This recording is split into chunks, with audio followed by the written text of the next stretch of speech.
Dia bukan sebagai Tuhan, tetapi dia memang sebagai penolong.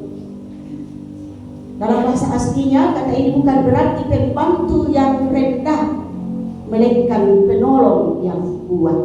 Ini kita sebagai perempuan, kita diciptakan sebagai penolong yang kuat, juga digunakan untuk menggambarkan Allah sebagai penolong kita. Jadi kita dikaruniai khusus Tuhan kekuatan. Pasti banding itu muane kalenda. Bisa kan lagi-lagi kerja ini maknasu sambil maknasu makpase maktakpa. Kita yang dalam guru. Makan nak kopi itu lah. Maluku yang manis sudah, negoa di manis sudah kebedena. Tapi kita perempuan memasak sambil memasak masapu. Sambil menyapu, beliau menyapu, memang tapak, membase, tapi kita tetap kuat, tidak pernah mengeluh. Ini yang dimaksudkan bahwa kita sebagai penolong yang kuat. Jadi kita sebagai perempuan, jangan kita seperti orang yang anggana, takut bela bakal masak ya, takut bela. Jangan hanya itu, kita perempuan selalu mengeluh. Bukan penolong itu. Tapi sehingga kita direndahkan kalau kita seperti itu. Tapi kita sebagai perempuan harus semangat, harus tegar menghadapi segala sesuatu. Kita harus menjadi penolong yang kuat. Tak cuma manja-manja di bangunan. Kita lagi manja-manja. Kita dalam benua, kita yang ada di dalam rumah. Jadi kita harus menjadi penolong yang kuat melakukan pekerjaan di samping suami kita, penolong yang kuat dalam rumah tangga. Di persekutuan ini kita dipanggil untuk menjadi penolong bagi sesama. Jadi dalam persekutuan PPM harus kita menjadi penolong yang bagi sesama, sehingga di tiap-tiap jemaat dan persekutuan kita dibentuk persekutuan ini supaya bingkangnya itu untuk saling melengkapi, saling membantu, saling menolong. Dan di solata tak tindakannya yang diperhatikan supaya kita bantu, ditolong. Jadi saya kira itu tujuan kita membentuk persekutuan.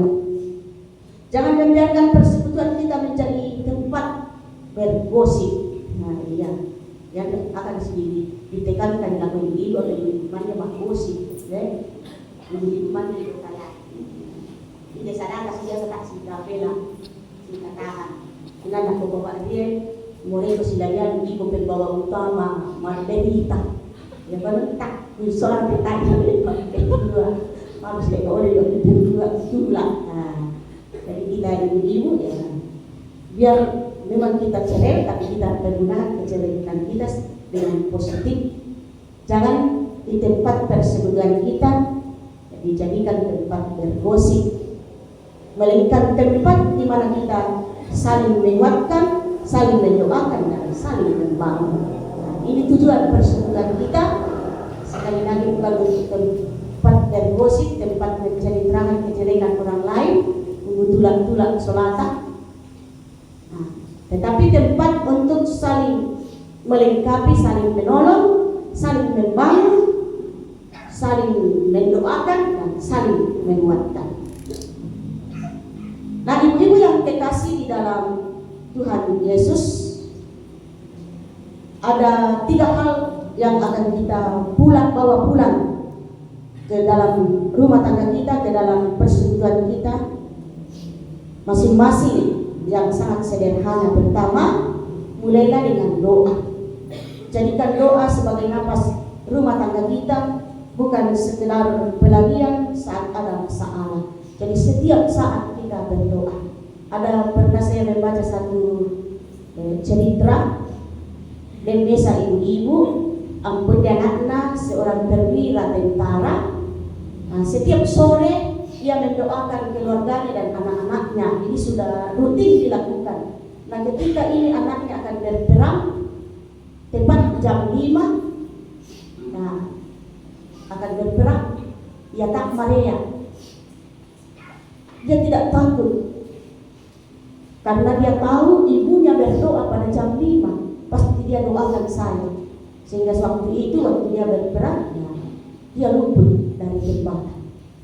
Nah, ini peran kita sebagai orang tua, sebagai ibu-ibu di rumah, ibu dari anak, untuk selalu berdoa, sehingga kita selalu menjadikan doa sebagai napas hidup kita.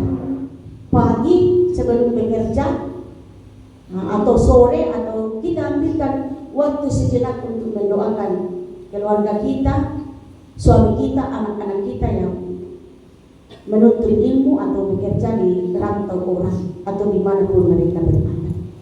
Yang kedua, jaga perkataan. Lidah perempuan bisa membangun, tapi juga bisa menunturkan.